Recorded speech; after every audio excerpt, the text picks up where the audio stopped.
Hyvät espoolaisen liigakiekon ystävät, Bluesin kannattajat ovat huolissaan seuran tulevaisuudesta.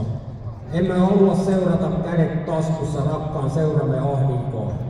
Tämän vuoksi olemme päättäneet käynnistää #Bluesin puolesta liikkeen. Avaamme sivuston bluesinpuolesta.fi ylihuomenna torstaina ja alamme kerätä nimiä seuramme säilymisen puolesta.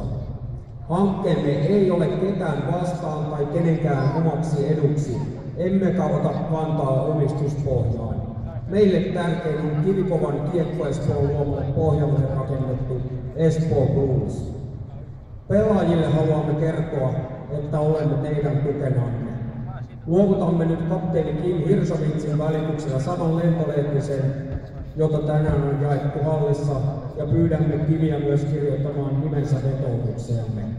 Me emme luovuta ikinä.